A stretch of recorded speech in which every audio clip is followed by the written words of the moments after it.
Verið velkomin í bókaspjall við Rauðaborðið á 50-dagskvöldi. Hjá mér eins og venjulega og með mér Vigdís Grímsdóttir og gestir okkar í dag það eru 2 ljóðskáld sem tengjast ljóðstafi Jóns úr vör. Það Anton Helgi Jónsson og Anna Rós Árnadóttir sem verðlaunahafi 9 sem sagt, færð þú þá að vera með stafinn í heilt ár? Já, í heilt ár. Já, þetta eru farandbyggar. Já. Við hefðum með látt að biðja náttúrulega að koma með stafinn. Já, það hefur kannski, það var svo vont veður, ég kom labbandi þannig að ég veit ekki hvort ég hefði þorað þig, sko. Nei, já, því hann þetta dýrmæti. Þetta dýrmættur stafur, sko. Hann reyndar orðin ansi veðraður. Já, en skrifað á hann, sko, nöfnin ykkar. Já. Já. Þetta þessi verðlaun með ljóðstafinn, það fyrir 24? Eða þetta veitt í janúar? Já, ég held að það sé þá bara 25. Það það 25. Þetta veist þú, Anton Helgi? Já, ég held að sé þetta ljóðstafurinn 25 sem að þú ert að fá þó þú hafið sendt inn 24. Akkurat. En svo fékkstu grip til eigna líka? Já, ég fekk verk eftir Ástufanni. Já. Ég var mjög ánægð með það. Hann myndlistarverk, já. Og hvað það? Getur lýst í aðeins? Það svona eiginlega svona orðaverk eða það eru stafir, þetta sérst á og það stendur svona á sérst stafurinn á myndar á. Já. Mjög flott, sko. En þú fékkst verðlaunin fyrir ljóð sem heitir Skeljar. Já.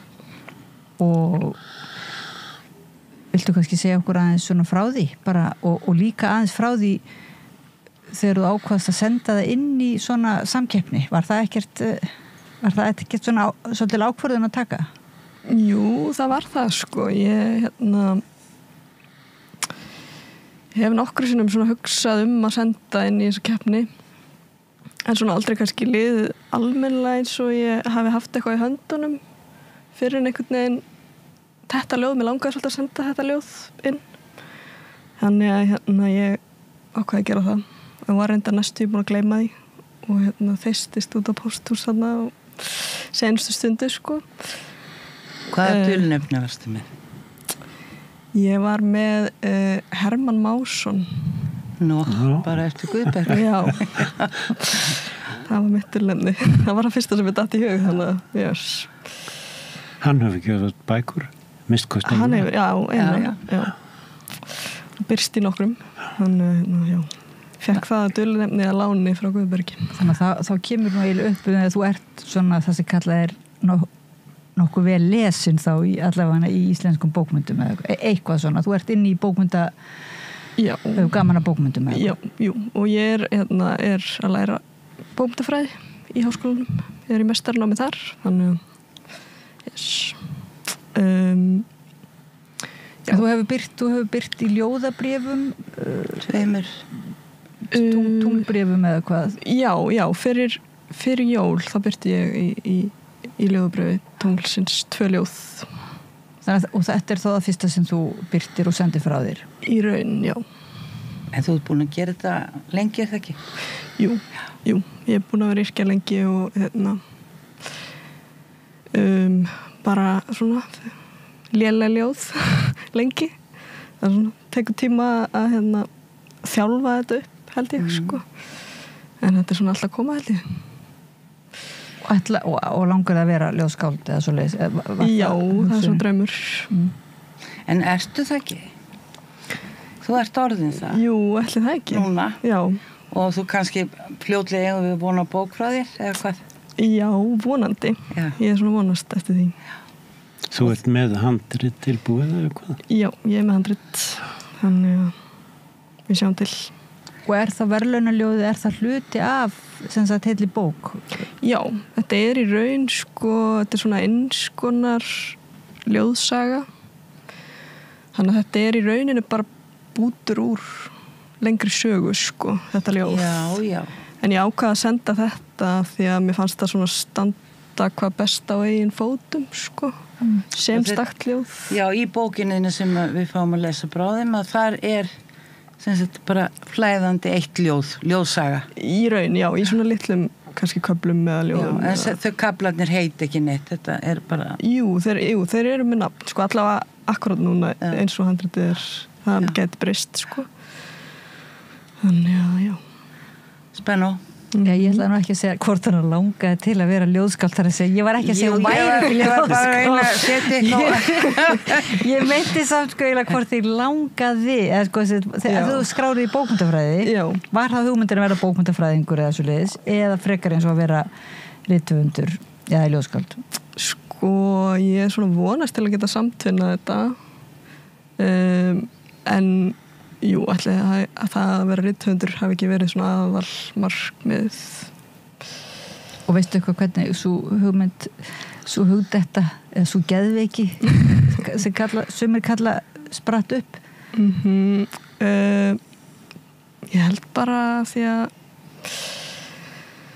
ég hef alltaf elskað bækur að lesa þær og skrifaði líka bara mikið sem barn. Ég held ég að ákveði bara mjög fljótlega bara þegar ég var kannski 8-9 ára að ég vildi vera rithöfundur. Það var svona... Hvað varst að lesa þá? Þá var ég að lesa alls konar, sko. Ég var svona, þú veist, Enid Blyton var ég að lesa og bara allt sem ég gætt fundið á bókasamninu, sko. En skrifaði þú sjálf svona þín ljóð í litlar bækur, svona stílabækur? Já, og sögur og svona. Já. Þú átti þetta? Þú átti þetta ennþá? Já, eitthvað þessu. Já. Gaman. Og var einhver lesandi, svona, áttur þinn lesandi hóp þá þegar? Sko, ekki beint. Ég var reyndar, í skólanum var ég að gera svona myndasögur. Ég var svona, bjóð til svo klippikort og seldi, þú kannst fengið að lesa, það kostaði 10 krónur, eitthvað svo leis. Þannig að það var svona eini businessin sem ég var í, sko. En hitt var bara svona fyrir mig, sko. Ég var bara í rauninni leitað þetta sem að ég væri að þjálfa mig upp í þetta, sko. Og hefur eitthvað fylgst með svona ljóðasenunni sem búið að vera dálítið lifandi á Íslandi undanfarin ár? Já. Það sem að performansin skiptir líka máli og ljóðakvöldin og þannig? Algjörlega, já. Ég fer alltaf til dæmis á ljóð og vini sem að það eru með Fríða Ísberg og Brynja Hjálms. Mjög skemmtilegir viðburðir. Alltaf bara alveg fullt út úr húsi eða, sko. Sem mjög skemmtilegt og ég bara les eiginlega allar ljóðabækur sem kemst í, sko. Og þú hefur lesið upp á svoleiðis viðburðum? Já, ég fekk að lesa upp fyrir jól, þannig að það var mjög gaman. Þú ert nú svona einn af þeim sem hefur verið í framvarasveitin að gera ljóðið að svona eins og performance fyrirbæri einhvern veginn, eða þar sem það er alveg samtvinnað, sko, ljóðið Anton, ég meina þá Anton Helgi Jónsson. Þú ert svona mjög duglegur að koma fram og lesa og búa til alls konar viðburði og í dag átt að vera viðburður er ekki svolítið sérstakur viðburður? Já, ég hef verið að vinna með Kristínu Lárusdóttur sellóleikara og verið að prófa að vinna saman, þá flyt ég ljóð og hún leikur sér að sælávið á meðan og með alls konar krúsitúlum og undanfarið höfum við að æfa stíft prógram sem svona byggir textarnir á bók sem ég gaf út í haust og svo hún spunnið tónlist í kring og ætluðum að flytja þetta í Fríkirkjunni í hátíðinu en því miður bara út af veðri var frestað til 20. Jú, en það er mjög gaman að finnst mér að gera ljóðið svona lifandi með á upplesturum. Og það er skemmtilegir tímar núna, finnst mér. Það er mikið í gangi, getur maður sagt, og hefur verið að undanförnum árum. og þar var staðið sem mjög vel svikaskáldin í að skipileggja þessa flottu upplestur hérna, fyrst í Gröndalshús og svo í Mengi, tefla saman svona reyndum skáldum og yngri og svona, svona fjölbreytni í þessu skemmtilegt sko. Og fleiri hópar eru líka í gangi með alls konar. Já, þetta eru svona ljóðskáldin er allt í norðin eitthvað svo, þau eru orðin miklu virkari heldur en bara það sem kallast venjulegi rithöfundar eða svoleiðis. Enda má segja það ekki að ljóðið er svona, það hendar svo vel til upplesturs og svona til viðburða. Það er alltaf kannski meira í Austur-Evrópu sem eða ekki minn, en það er svona ennþá víst svo hefð að hlusta á langan upplestur sko úr til dæmis jólabókum eða bókum, hlusta á rithöfund að lesa kapla úr bókum sínum. Ég held að svona við höfum minni þolinmæði í það hlustendur núna að hlusta á langa kapla. Við viljum frekar hlusta á svona ljóð, er það ekki? Já, ég hef tvisa komið til Litáen á bókmenntahátíðir og það mitt vakti athygli mína hvað fólk gat setið lengi og hvað það þoldi stóra skammta af ljóð og bara leið vel á eftir. Var þetta sko ljóðhátíð? Já. Og það var bara lesna heila bækurnar? Já, í klukkutími saman. Dag eftir dag. Ég held að þetta sé ekki bara þetta. Ég held að sé það er rosalega mikil styrkur og gróska í ljóðagerðinni í dag. Og hvort það eru eldri höfundar eða yngri eða breytir ekki neinu. En hann er bara meiri heldur en í skáldverkunum. Já, meiri svona tilraunagleði líka. Já, og svona endurnýjun. Já, mikil tilraunagleði með formið og maður getur nú farið inn á þína heimasíðu Anton Helgi Jónsson og skoðað hvað er til í rauninni fyrir utan það sem þú hefur. Hvað hefur að gefa út marga bækur? Já, þessi númer ég ætla hans ekki númer 11 eitthvað svolítið, en eins og ég reytist ekki á að segja ég nenni ekki að tala mikið um bækur sko, því að þegar ljóðið er annars vegar þá er það mitt þar mann að taka í reikningin þetta líka, það er hægt að lesa upp ljóð og það er gjörningur sjálfur sér, það er hægt að sína ljóð og vekkjum ljóð og allt þetta. Og svo náttúrulega eins og þú varst hérna einhvern tímann við Rauðaborða að tala um tímaritið Són sem að var nú því miður ekki minnst á hérna þegar að vera að tala um bókmenntaumfjöllun í ræðu á Bessastöðum út af bókmenntaverðlununum. Þá glemdist að nefna hvað hefur mikil raunverulega bókmennta skrif og umfjöllun í þessu tímaritinu Són. Já. Og þú myndir segja að það er líka viðburður ef þú sendir til dæmis ljóðabálk eða ljóð í slíkt tímarit þá telst það svona sem viðburður þannig að það er ekki bara að telja bækurnar, þú ert að meina svoleiðis. Já, ég er að meina það, ég held að ljóðið er á mikið fleiri stöðum heldur en bara í bókum skáldana. Það er á hreinu, maður sér það náttúrulega þegar maður svona ljóðum plöntur og fugla eru þau til dæmis nokkuð í einhver bók, öll þessi ljóð eftir þig, þau eru bara út um allt. Já. Og fyrir utan það náttúrulega svo getum við farið að tala um ljóðin sem eru sungin og hérna tónlistamenn flytja. Já. Sko. Þannig að ljóðlistin er út um allt og á mikið fleiri stöðum heldur en maður gerir sér grein fyrir. Sko. Hérna það eru sko sem gamlir kunningja mínir sko þykir ennþá svakalega fyndið að segja við mig brandarann og hvað keypti einhver bókina hérna daginn sko. Vegna þess að það er frægt að ljóðabækur seljast ekki í tugum þúsunda eintaka og þá svona stundum er reynt að dissa þær út af því. En þá segi ég á móti að ljóðið það laumast inni við það.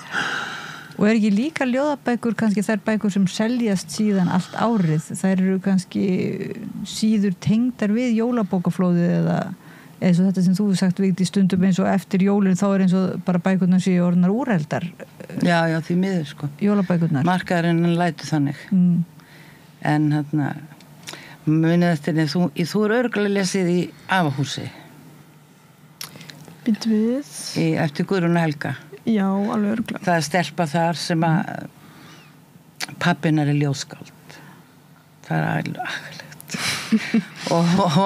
og hún náttúrulega þráir ekki heitar en að einhver kaupi bókina, þannig að hún fer í einhverja búð sem þarna hornir rétt hjá Hlemmi og fer þar inn og fer að njósna og þá sér hún mann sem þarna með bók og það bókin hans, pappinar og hún segir, þú skalt endilega kaupa þessa og maðurinn gerði það og þessi kafli heitir, ég get aldrei gleymt þess að ég var að lesa þetta fyrir krakkanum mínu sko. 1 eintak seldist þó alveg náður en þessi klísja kannski sem náttúrulega í ljóði rata til sinna en það ratar eftir miklu fleiri leiðum í dag heldur en þá en eru ljóðin sko upplesin en því nú hlusta svo margir á hljóðbækur er upplestur ljóða eitthvað eins og Storytel og hljóðbókum Blindrabókasafnsins, nú bara man ég það ekki. Ég held að sé sko hjá Blindró sko, hljóðbókasafninu. Það eitthvað á Storytel held ég. En það ofsalega lítið. Já, og það ekki heldur allar sögur, þetta fer nú eftir. Ég verður að segja, ég frétti að því haust frá konu sem að bendi mér á það sem nýtur þjónustu ljóðbókasafnsins sem annars held í lokaður heimur getur ekki hver sem að það væri komin bók eftir mig einn þar og ég fekk að koma og heyra hvað þetta væri þá var það Sigurður Skúlason leikari sem að lesa upp þessa bók Ég hugsa mig og það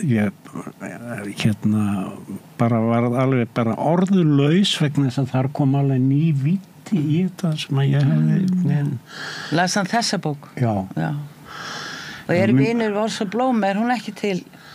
Nei, ég veit það ekki en allavega það er hægt að gera góða hluti í upplestri og ljóðum á svona veitum sko en því miður þá nú svolítið synd að þetta apparat ef við stundum verið kvartaði við að það ekki duglegt í að skrifa bréf og það ekkert verið að hafa samband við höfund og síðan nú ætlum við að láta leikar að lesa bók eftir þig eða bóka við lesin eftir mig svo fréttum að það bara óvænt út í bæinn. Já, ertu að meina eins og með hljóðbókasafni?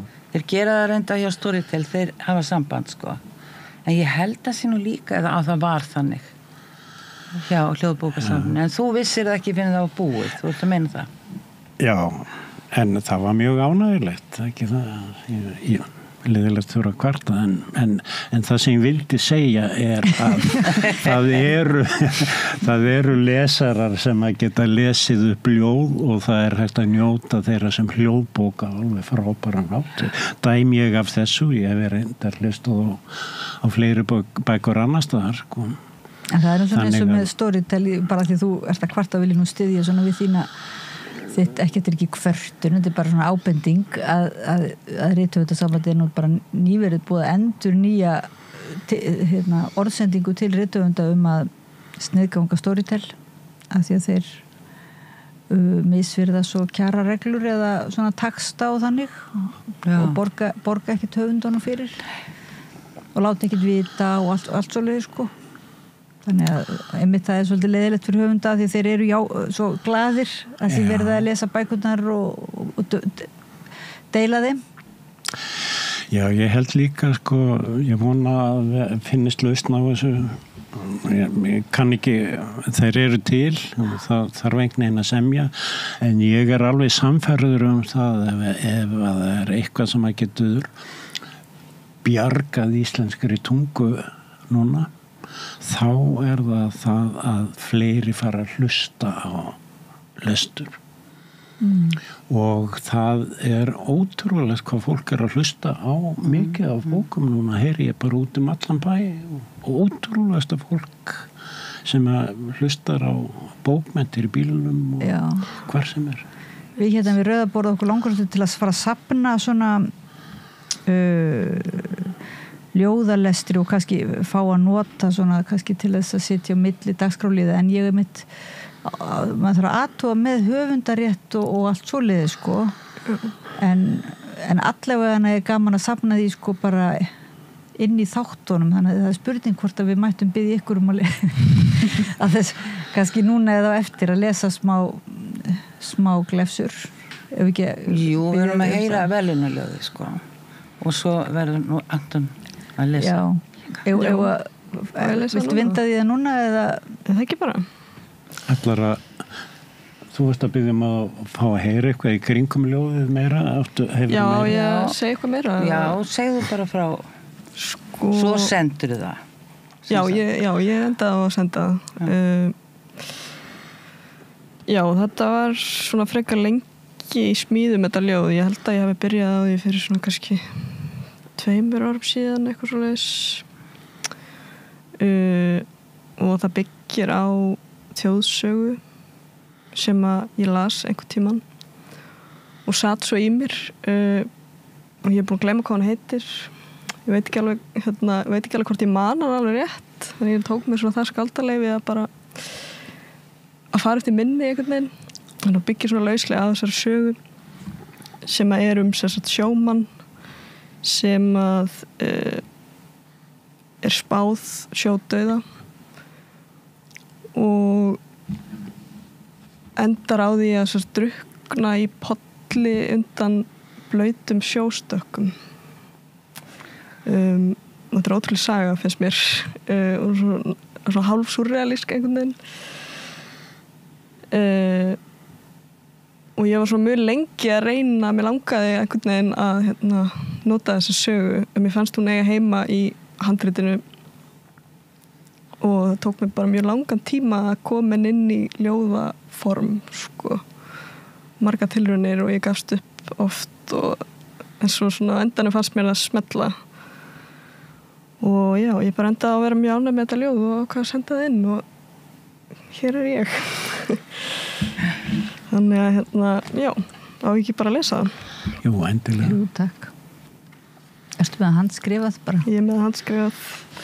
Ertu með í þessari bókina? Nei. Sem ljóðið er hluta? Ég er bara með þetta ljóð því ég keypti mér nýja bóka því að mér fannst einhvern veginn, það þurfti sérst að taka upp mig lesa það fyrir ljóðstafinn og ég langaði að vera með eitthvað svona flotta stílabók þannig að það er ekkert í henni nema þetta ljóð.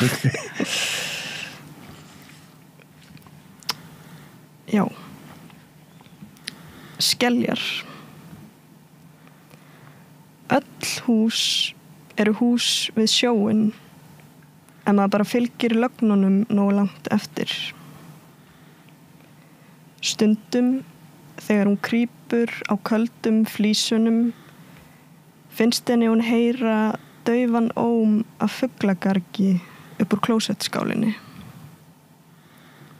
Og þá hugsar hún söguna af sjómanninum sem var spáð sjódauða og hætti að róa út. Hvernig hann flutti eins langt inn í land og hann komst. Hætti að borða sjávarfang, var tortrygginn út í hvern einasta vota stein sem varð á vegi hans í mörg ár.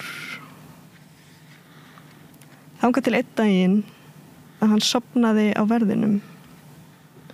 Bauð 2 skipbrotsmönnum gistingu. Hún hugsar sjóstakkana þeirra, hvernig þeir hengdu þá upp og hvernig það draup af þeim á forstofugólfið yfir nóttina. Hreyfingarlaust andlit mannsins í pollinum í dögun. Að lifa er að sofna á verðinum. Að deyja er að sofna á verðinum. Eins og járnsmiður, hugsar hún, sem gerir vettvangsrannsóknir á skósólum. Eins og kona sem er spáð sjódauða en flytur samt inn í hús þakið skeljum. Takk fyrir. Takk. Þetta er hrífandi ljóð. Það er þessi svakalega slaufa þetta í lokin. maður tengir bara óvart við alls konar í daglegu lífi, sko. Já, en maður að það er svolítið gaman að vita að það sé áframhald að þetta sé hluti af starra verki að því maður einhvern veginn komin inn í þessa frásögn einhvern veginn og væri alveg gaman að heyra meira. Já, einmitt. Já, þetta einmitt þannig, sko. Já. En þótt að við fáum kannski ekkert að vita meira hvað gerðist þarna mjög dularfullt, sko, og maður skrítið þegar maður les ljóð, en nú ég búin að lesa þetta og ég spurði mig ekkert einu sinni en núna allt í einu fór ég að hugsa að því að maður svona við mikrofón, þá fer ég að hugsa að því ég er að hugsa sko hlustendur og áhorfendur líka. Betur, hvað gerðist þarna? Þeir hengi upp sjóstakkana og það drýpur af þeim og svo bara allt í einu hann drukknaður, það er svolítið stórt. Já, akkurát, sko. Stór eyða svona. Og það er þannig í upprunalegu sögunni, sko. Þess vegna er hún eitthvað svo... Þetta er svolítið surrealist eða ævintýralegt, sko. En það er merkilegt hvernig er text að vefja, sko. Það er sko heimur inn í heimi einhvern veginn, sko. Og þó þetta sem mjög einhvern veginn allt er liggur beint fyrir og opið að þá er endalaust hægt að túlka þetta. Þetta er bæði hérna hús en líka finnst mér þetta að vera höfuð og maður fer inn í manneskjunu eða höfuð hennar og rekur sögur og þjóðsögur og annað slíkt og hvernig það er hluti þá af lífinu í dag. Og svo er þetta ekki svona kona sem er einhver sem að liggur eða krýpur á baðgólfi. Það er nú eitthvað svona, það er eitthvað aðeins það er einhver skelfing í lokin, sko. Já, eða svona, það er einhver hugsanlega vanlíðan eða kvíði kannski sem að... Já, mitt. Já, þetta er svona svolítið kvíðaljóð. Þú hefur nú ort nokkur ljóð kvíðan. Já, einhvern gaf ég það út að ég væri áhuga maður kvíðan. En var það bæta við seinna þá tekið það fram að það er svona heimsbyggilegur áhugi. Já, ég er ekki að spyrja hvort þú sért mjög kvíðin, sko. Nei, en það er gott að taka það fram samt vegna þess að svo hefur maður kynst því að hvað kvíði getur verið svakalegt fyrirbæri og vondur að eiga við.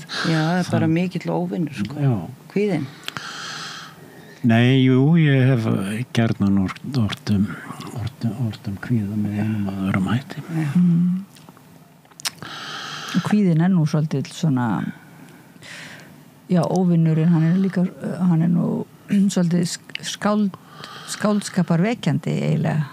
Finnst mér allavega svona, hann er alveg kallar á annarkvort að maður rífi sig út úr kvíða með reiði eða maður rífi sig út úr honum með skáldskap eiginlega. Er það ekki svona... Já, það rífi sig ekkert út úr honum, sko. Ég held að það sé líka mjög algengt. Það sé, maður fær kvíðapillu bara til að komast út í apótek. En ég held að það þurfa að vinna með hann og ágætt kannski leiða að yrkjumann, ég veit ekki. Yrkjumann eða bara yrkja út frá honum svona, já. En nú hefur þú fengið þessi verðlaun, Anton Helgi, þessi ljóðstafur Jóns úr vör.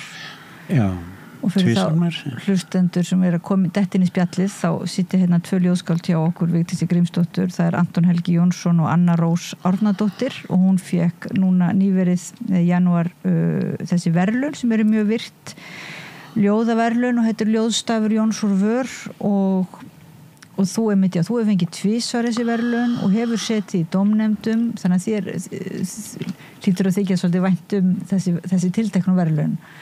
Já, ég verð að segja það og mér finnst ég verð að hrósa Kópavogsbæ og þeim sem að standa þessu fyrir það hvað þetta hefur þróast vel og er vel að þessu staðið á allan hátt og hérna eins og á kvöldunni þegar þú tókst við, sko, þetta er svona skemmtilegt eða upplestara kvöld og það er vel kynnt hérna innan bæjarins og samfélagsmiðlum og annað slíkt og það er gert vídeo hérna með upplestir í skáldsins og fleira og fólk mætir þarna en það spyr að geta að hérna bæjarbúar voru hansist niður fyrir 10-15 árum síðan ákvaðu að breyta, að víkka út þessa samkeppni, ljóðasamkeppni hafa ekki bara samkeppni ljóðstafi Jóns og vör heldur undirdeilt þarna ljóðasamkeppni grunnskólana í Kópavogi og það gefur þessu svona alveg mjög sérstakan svip og það hefur hefnast þar líka einstaklega vel og það alveg dásamlegt að bara heyra í krökkunum og sjá fólk koma og mæta pappar og mömmur og afa og ömmur og þú veist hvernig fólk tekur þátt í þessum viðburði saman. Og það í sama viðburði þá sem sagt, þessi keppni og þá tvenn verðlaun veitt eða fleiri jafnvel? Já, veitt fyrst þessi verðlaun grunnskóla keppninar og lesin upp svona ljóðsamhljóta verðlaun og viðurkenningu og síðan lesin upp ljóðsamhljóta viðurkenningar og svo sett í fyrstan að þriðja sæti. Já, ég verð að segja það. Þetta eru flott verðlaun og eru ekki búin að vera í svolítið mörg ár? Þessi ljóðstafurinn búin að vera þarna síðan 2001 2000. Já. Jón dó. Jón vinur okkar allra. Jón úr vör. Jón úr vör. Og svo góður. Það hans skáldanafn. Já. Hann gerði sína ódauðlegu bók sem hann stundið aldrei fúll yfir því að engin mann eftir mér nema af því ég var höfundurinn á þorpinu sagðan af því ég hef orðið svo margt sem líka jafn gott sagðan já, en hann var yndislegur fyrirgefðu já, en þú þekktir hann sagt já, bara svona, já var svona málkunni á hann og það er náttúrulega lesið þorpið aftur að bóka áfram og svo deyr hann að ég held að Kópavogsbær hafi stofnað þetta 2001. Já, og það ég get sagt frá því, það voru 2 skáld sem fengu þessa hugmynd, það var mikið aktivitet í Kópavoginum á þeim árum svona ljóðaklúbbar og það var skáldið Kjartan heitinn Árnason og Hrafn Harðarsson sem var að bókasafn kokkuð upp þessa hugmynd sem ég held að Kjartan hafi fengið hann og kom hann í gegn í stjórnkerfinu einhvern veginn og nú var liðin 20 eitthvað ár og mörg skáld hafa fengið verðlaun og mikil hamingja í heimi og gaman. En nú hefur þessum verðlaunum verið sleppt tvisvar. Já. Veistu af hverju það bárust ekki nógu mörg ljóð eða nú alveg upp í 300 ljóð sem berast? Já, það svona, ég held að meðaltalið sé upp undir 300 ljóð sem hafa verið. Svaka mikið. 270 held ég að við komið núna. Þú veist ekki hvað þetta mikið. Já. Og þetta náttúrulega alls konar, getum við sagt, af þegar maður fer í gegnum bunka með 270 einsendum ljóðum þá maður fljótur að vinsa úr það sem maður sér bara frágangi og öðru það kemur ekki til greinar og svo maður komið með 3 bunka hérna fyrir fram að sig og fyrir alltaf að þrengja úrvalið og hittir svo annað fólk í dómnefndinni og fólk verður að bera saman bækur sínar. Eru menn ekki yfirleitt svona svolítið ósammála? Eða þú er ekki alveg stór svona? Það getur verið stundum það en stundum líka eru allir sammála bara leið. Já.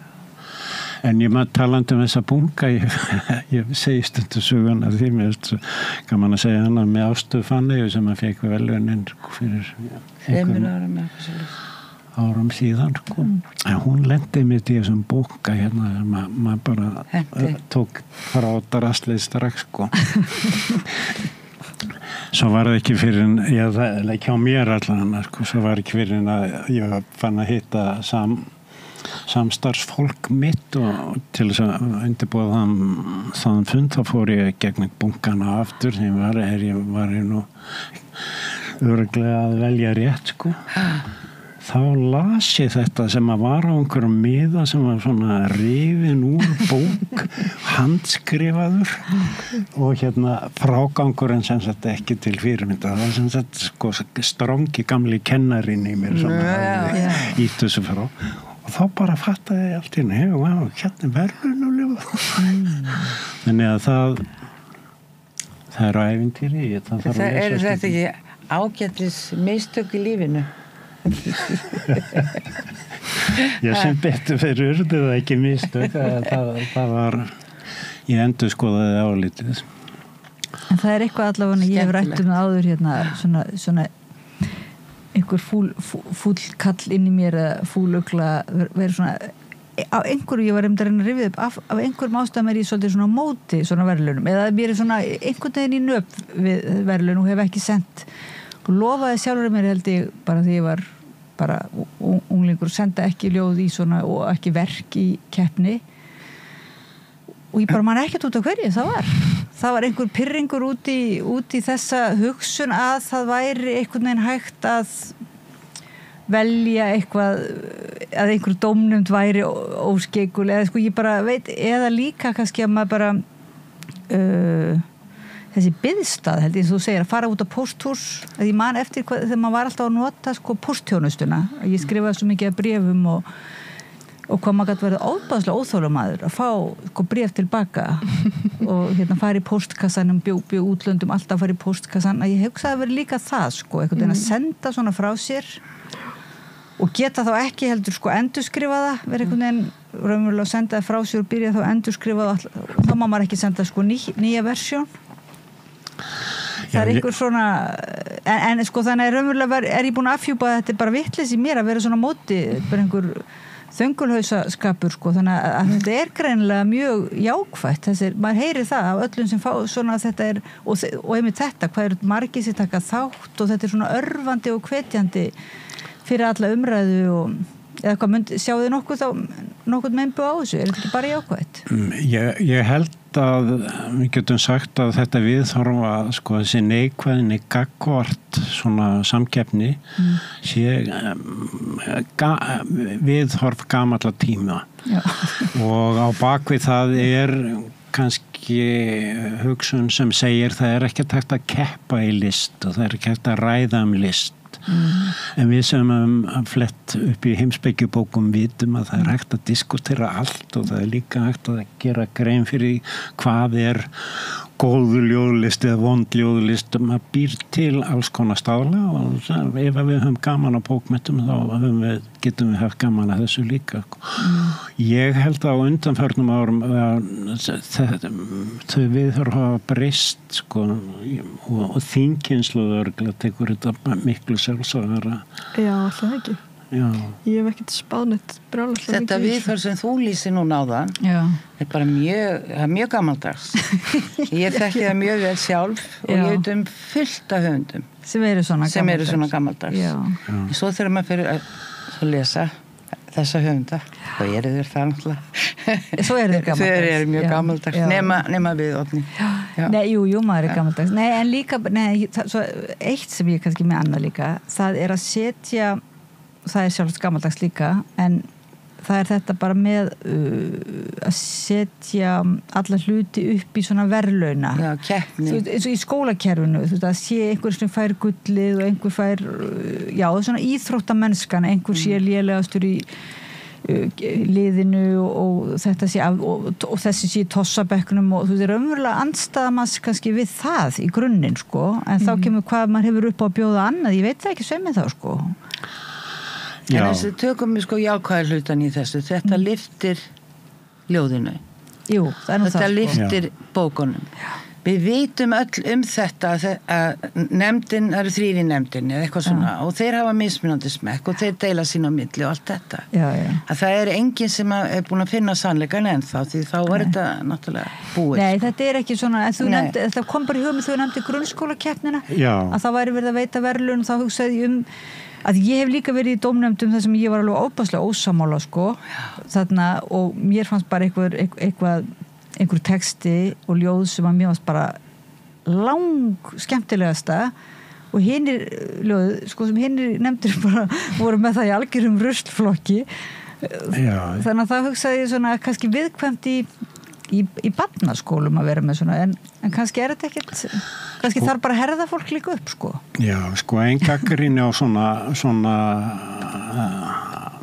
keppni í listum eða bókmenntasamkeppnir og annars slíkt gengur út af það ég tek alveg undir það að það alltaf hætta á að dómnefnd vilji leggja allt upp úr samkomulaginu og þá getur það orðið til þess að það sem allir vera sammála eitthvað miðjumóð sem að enginn vill í rauninni berjast fyrir en af því að það svona, við erum að ná sátt í nefndinni. Já, þetta alveg rétt, sko. Þetta hætta sem alltaf kemur ekki bara í varandi bókmenntir, heldur margt annað svona, og þess vegna, ég veit ekki hvernig hægt að komast hjá því, til dæmis þá getur við verið betra stundum að það sé bara klárlega álit eins manns eins og það með íslensku bókmenntaverðlaunin, að lokum það bara einn maður sem velur.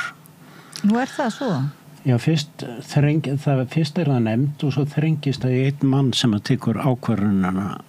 Nei, ég held ekki, það samkomulag, ég verið í þessu, sko. En það ekki svoleiðis að á síðasta stíð eftir? Já, það bara samþykja val nefndarinnar, sko, undirnefndarinnar. Að það þessi bók sem á að fá verðlaunin, sko. Það kannski breytt, en það ég var í þessu. En að mest kosti, það margt sem að maður má diskutera í þessu hvað gott og ekki, en varðandi börnin og krakkana og keppni þar, þá verði ég nú að segja bara alveg eins og það fyrir okkur sem að gátum aldrei sparkað bolta eða gripið eða neitt svona. Já. Þá þetta svo mikil frelsun að hafa eitthvað annað og hafa einhverja fjölbreytni listir og bókmyndir sem að Já, en svona með krakkana líka, það ítir undir lestur. Já, akkurat, ég held að þetta sé mjög mikið hvatning fyrir þau, sko, allavega sem fá. Ég held að ég hafi fengið einhver svona grunnskólaverðlaun einhver tíman og þá fekk ég held ég, sko, Þórarinn Eldjárn, Óþælaringla bókina og hún var alveg biblía hjá mér, sko, á sín tíma, þannig að ég held að það hafi líka haft mikil áhrif á, sko, þessa svona ákvörðu sem ég tek sem barn að þetta sé það sem mér langi að gera, sko. Sjáðu Þórarinn, nú getur við þekkað honum þetta. Já, og þessi verðlaun sem þú fékkst í grunnskóla, já, þessa viðurkenningu svona, þetta svona viðurkenning, já, það má líka bara sjá það sem, en getur við þá ekki sagt að núna þessi verðlaun sem eru mjög virt og svona og þykja einmitt skemmtileg, ekki bara út af þessum staf, heldur líka verið einhvern veginn gagvart Jón úr vör, gagvart einhvern veginn að það eins og þú ert að segja, Anton Helgi, þetta einhvern veginn yfir skemmtilegi viðburðir og heldur þetta ekki hafi svolítið áhrif á þig svona hvetjandi að þú takir af skarið til dæmis og gefur út þessa bók, kannski hefur ekkert gefið hann út eða hvað strax? Nei, akkurat, sko, jú, algjörlega, sko, mér finnst þetta bara mjög hvetjandi fá svona viðurkenningu. Já, mér heyrist það hérna ég heyrt það á mörgum, það mjög misjast hvernig fólk tekur hvatningu þetta mikil hvatning fyrir marga höfunda, mörg skáld hérna fyrst lagi bara að koma út með að fara á pósthúsi með þetta eins og fast að lýsa svo vel á þann, sko, og síðan þá að standa við það gagvart öllum heiminn með því að halda áfram, sko, trú á draum sinn og annað slíkt, sko. Ég hérna að því við erum að tala okkur gamla fólkið og gömul viðhorf, sko, ég finnst það mjög áberandi hvað fólk á þínum aldri kann að taka til sín svona hrós miklu betur heldur en var kent áður, sko, það var og það og fólk líka gleðst saman og stolt yfir því að ekki endilega fá fyrstu verðlaunin að fá viðurkenningu og vera með, sko. Og það Þetta eitthvað komplex hjá okkur eldri kynslóðum að einmitt bara viðurkenningi bara fyrir ávísun og kvíða, talandi kvíðan. Já. Eitthvað svoleiðis, já, einhver flækja. Það náttúrulega kynslóðin þín, Anna Rós, hún ekki alin upp við þöggun. Það má tala til dæmis tilfinningar, það má tala áhugamál, það má hafa sér skoðun. Sko, nú ætla ég að taka okkur saman því hún náttúrulega, sko, miklu yngri. Þú ert 55, eða ekki? Jú. Já, okay. Okkar kynslóð ekki dalinu fyrir það að þessi verða hvert og hveina, sko. Það má í rauninni ekki. Þess vegna Erum við svona illa haldin að kvíða? Nei. Þið sjáðu ykkur samt með skáldskap. Þið máttu það. En þið máttu ekki vera svona sem höfundar eitthvað. Nei, þið máttu ekki. Nei, það skipti miklu máli að þess var ekki verið að skrifa þetta eða hitt, sko. Ég held að þetta sé hverfandi og það svo gott og það partur af þessu frelsi sem að þessar ungu manneskjur hafa sem að yrkja svona vel og fara í gegnum þetta nám og taka þetta allt inn innan frábæra heim, sko, sem við fengur reynir ekki. Þannig að skiliði nú einhver af þessu til okkar. Þannig að við lögumst kannski. En eitthvað samt kvíðvænlegt við þennan bókmenntaheimsuna sem þér finnst eða finnst þér vera bara upplifur einhverjar hömlur á því eða svona, hvernig horfir þetta við þér? Sko ekki hinga til, ég bara fengi rosalega jákvæð viðbröð en þú veist, það náttúrulega ekki kannski sjálfsagt að það verði bara velun eftir velun eða þú veist, ég alveg undirbúin undir það að það verði kannski eitthvað mótlæti. Já, en ég meina bara líka að þú bara heyrir talað bókmyndur og svolítið hvað þið líst þér á þennan heim sem þú ert að þá stíga inn í, sko. Og mér finnst það mjög spennandi en líka alveg ég er líka alveg búin að vera pínu kvíðin eftir að ég fekk þessi velun, sko. Ertu þá að hugsa nú er ég búin að fá þessi velun, nú er ég að gera minnskast aðeins betur ef það er hægt. Og kannski segja allir þeir ómulegt hjá minn og að því ég er búin að fá sér vel sko það er svona lagið í staðmanni en ég er svona reyna að vera ekkert að gefa því mikið pláss, sko, maður verður bara held ég að skrifa það sem mann líður eins og maður þurfa að skrifa, sko þannig að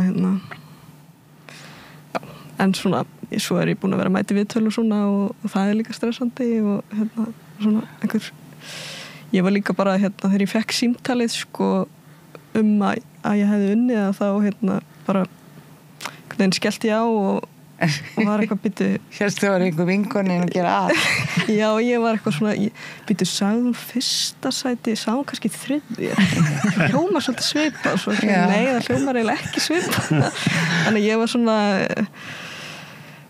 lengi vel var ég svona, já, þeir munurgla ringja og segja, heyrðu, þetta var einhver miskilningur eða, þú veist, það var svona alls konar tilfinningar sem komu upp, sko þannig að, en ég held að það sé bara eðlilegt, sko Já, en heldur þetta hafi verið raunverulegt gekkstu nokkuð þessi velun var ekki sniðið þetta myndi enda þannig þetta væri ekki þannig Akkurat, sko Já, ég bara trúði þess eiginlega ekki fyrir en að þetta var lesið upp þannig á aðtöfninni og ég er með stafinn heima þannig að ég Já. Við höfum kallaði til að skila stafnum Anton Helgi að koma hérna og ég ætla að lána þér hækjuna þú hefði lett í vittisum búka þetta hefði verið mistök Ég reyndar heyrði, sko, sögu ég veit reyndar ekki hvað er til í henni að það hefði einhvern tíma verið hringt í vitlausan Já, það er alveg rétt Er það ekki? Er það? Já, það er til En eitthvað leiðinlegt og var það síðan bara leiðrétt? Nei, það var bara látið við þetta að væri vitleysa. En í alvöru, og sko, viltu lesa fyrir mig þetta ljóð hérna? Ég skrifaði það niður, þú átt það? Ég? Okay. Já, að við skulum segja það hafi verið mistök líka, sko. Já. Þú spurð, getur þú lesa, þú kannt hana kannski? Já, byttu við, þetta er hérna... Þetta er hljóðljóð. Þú lest þetta inn á band. Nei, þetta eru mistök, sko. Þetta er líklega ljóð sem er úr bók sem heitir Ljóð á vættarmóti. Já. Sem hugsað svona eins og að alls konar fólk sem kemur saman og er eitthvað að deilera lífið og tilveruna. Já, þá spyrir það. Ungir og gamlir og hér er einhver rödd sem segir Þú spyrð hvað hafi orðið úr mér, hvað ég hafi afrekað. Ég hef gert ágætis mistök í lífinu. Ágætis mistök. Já, mér finnst það frábært. Þetta er frekar flott. Ljóð. Já, maður getur verið stoltur á mistökum. En segið mér nú er sko ljóðmælandinn, hann er ekki í fyrstu persónu hjá þér. Nei. En þegar hann er í fyrstu persónu, halda menn þá ekki að þetta sé persónulegt? Jú, það er mjög erfitt að komast undan því og ég þekki það vel sko. Mjög vel og svolítið skrítið stundum sko að því að maður fær svona spurningar svona eins og verið að tekka á einhver sko. Já. Ég er að tala um þegar það hefur gerst í alvörun að margir konavinn hefur fengið svona spurningu sem var eiginlega býttu við ekki Anton alveg búin að ná sér á veikindunum og þá gruna maður, var viðkomandi að lesa þarna. Já, einhvern ljóð sem er eitthvað fyrstu persónu ljóð og segir til dæmis kvíða, ég segi það ekki. Já. Jú, þetta er þetta er svolítið galli og erfitt en þetta náttúrulega líka en býr líka til kraft eins og í þessari bók sem ég gaf út í fyrra sem heitir Ég hugsa mig, þar er algengast orðið persónuform nafnið ég og svona dálítið mikið af því. Já. En að minni hálfu er þetta hugsað sem mörg ég, margt fólk en auðvitað vissi ég það allan tíman að sko ég er þarna líka og það gefur þessi óvissa gefur þessu kraft á einhvern leið sko. Getur þú lesið eitthvað úr bókinu kannski fyrir okkur núna, eitthvað sem þú ert vissum að muni eða ekki vissum en leiðu okkur að gruna þig að geti skapað einhverja óvissu?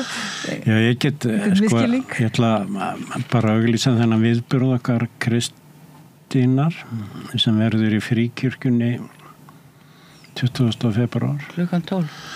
Þá les ég flytt texta sem eru að mestmegnis úr þessari bók og það er svona þema í gegnum að þetta eru ýmsar sirpur svona sem er leynast í þessum ljóðabálki og ein sirpan í henni er alltaf komið eitthvað inn á hlébarða á einn eða annan hátt og það er svona hlébarðar eru grunnurinn í þessari ljóð og tónlistar sirpu sem við Kristín Lárusdóttir ætlum að flytja og ég ætlum að leyfa ykkur að heyra upphafsljóðið í því. Ég endist vel á biðstofunni, gleymdi mér yfir tímariti sem láðar á borði, fátt truflaði mig eða ánkraði fyrir ég heyrði nafn mitt kallað í miðri grein. Læknirinn hlustaði mig í bak og fyrir en sýndi engin svipbrigði nema við sargið sem heyrðist þegar hlébarðinn snirti þófa sína með tungunni. Á leiðinu út vaknaði forvitnin í mér frammi á biðstofunni sat hóstandi kona og fletti tímaritinu sem ég átti eftir að klára. Ég ákvað að setjast og bíða. Takk fyrir. Þú ert ekki með hin ljóðinu þín? Nei, ég er ekki með þetta meira miður. Glemdum að koma með ljóðabréfin. En við getum bara þakkað þér aftur fyrir að hafa lesið þetta og bent fólki á sem bæði hlustundum og áhorfundum að það er hægt að sjá hana að lesa þetta ef menn heyra það aftur eða í fyrsta skipti bæði hjá RÚV og hjá Kópavogsbæ. Og til hamingju aftur með. Já, til hamingju auðvitað. Og takk fyrir að lesa upp hérna áðan og mér finnst það nú mér fannst það eiginlega fallegast til lesturinn sko, hérna núna í þriðskipti. Kannski er það bara að heyra það svona. Já, þegar þú heyrður hann að lesa svona. Já, og hérna auðvitað gaman að vera búin að heyra þess líka ljóðið. En tíminn okkar er nú bara á þrótum í dag. Kæra þakki fyrir að koma til okkar með ljóðstafinn eiginlega, koma hérna sem vinningshafinn og fyrrum vinningshafi og dómnefndar aðili í þessum. Þú verður kannski einhvern tímann beðin að vera í dómnefnd þessara verðlauna. Hver veit. Þá er þér vandi á höndum og að lesa öll þessi ljóð sem berast, hvað 300 stykki eða meira. Búistu því. En dásanlega þetta með ræmuna sem að fór í ruslflokkin. Verðlaunarljóðið sem fór í ruslflokkin fyrst. Segir okkur allt umgjörðina. Já, þetta segir bara það að sko maður þarf að hafa augun opin og gefa öllu, fylgjast með öllu. Eða eins og þú segir einmitt í ljóðinu, hvað var það aftur, byrjar á vaff, sofnum á verðinum. Já, einmitt. Er það ekki? Það er svolítið dularfull. Lífið. Hvaða setningar er það? Að lífa er að sofna á verðinum. Og deyja er að sofna á verðinum. Og allt þar á milli er að sofa. Þetta er yndislegt að fá ykkur. Takk fyrir Anton Helgi Jónsson og Anna Rós Árnadóttir, ljóðskáld, og Vigdísi Grímsdóttir. Þakka ég fyrir að vera með mér hérna og hlustendum og áhorfendum fyrir að vera með okkur í bókaspjalli og ljóðastund, og Pétri Fjellsteð fyrir að flytja ljóðin og umræðina yfir til ykkar. Og við höldum áfram við rauða borðið að ræða málin eftir smástund. Takk. Allir þættir Samstæðvarinnar eru fáanlegir á öllum helstu hlaðvarpsveitum.